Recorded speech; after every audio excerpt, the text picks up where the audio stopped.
कब्रिस्तान के पास वाला घर।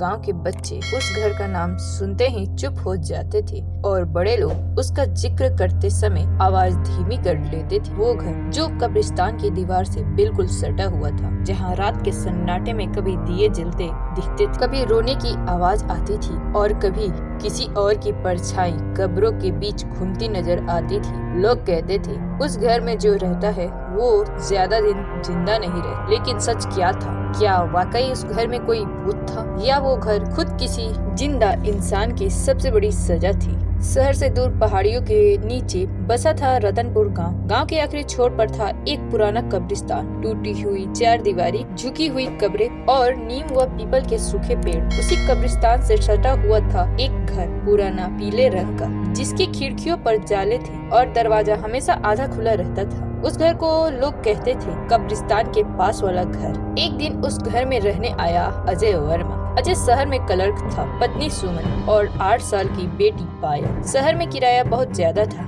जब ये घर बहुत सस्ते में मिला तो अजय ने ज्यादा सवाल नहीं किए। गाँव वालों ने चेतावनी दी थी, बाबूजी उस घर में मत रहिए, वहाँ रात को कुछ होता है। अजय हंस दिया, भूत प्रेत पर मैं विश्वास नहीं करता। पहली रात सब कुछ सामान्य था, लेकिन आधी रात के बाद ढक ढक ढक जैसे कोई दीवार पर उंगलियां फेर रहा हो। सुमन की नींद खुली। अजय सुना तुमने? अजय उठा, खिड़की खोली। बाहर कब्रिस्तान चांदनी में सफेद कब्र चमक रहे थी। अचानक उसे लगा जैसे किसी कब्र के पास कोई खड़ा है, लेकिन अगले ही पल सब गायब। तीसरे दिन पायल बोली, पापा वो आंटी फिर आई थी। अजय चौंका, कौन आंटी? पायल ने कब्रिस्तान की तरफ इशारा किया, वो सफेद साड़ी वाली जो रोती रहती है। सुमन का चेहरा पीला पड़ गया। अजय ने गांव के बुजुर्ग हरिहर काका से पूछा। काका ने लंबी सांस ली, बेटा उस घर में पहले मीरा रहती थी। मीरा एक विधवा औरत, उसका पति शराबी था। एक रात उसने मीरा को बहुत मारा। मीरा भागकर कब्रिस्तान आई और वहीं खुद को आग लगा ली। मरते समय वो चिल्लाई थी, जो भी इस घर में रहेगा वो मेरा पीड़ा महसूस करेगा। अब हर रात दरवाजा अपने आप खुलता,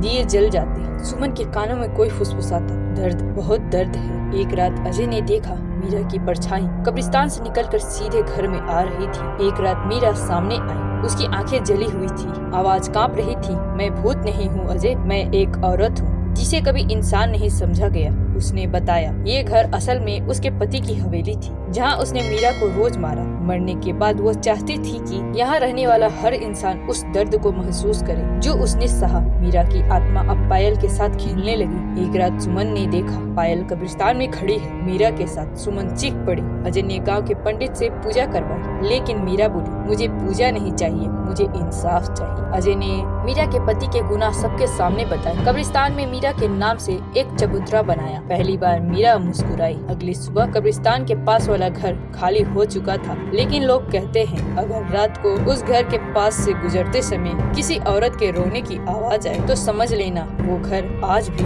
किसी की कहानी सुना रहा है। कभी कभी भूत मरने के बाद नहीं बनते, इंसान उन्हें जिंदा रहते हुए बना देता है।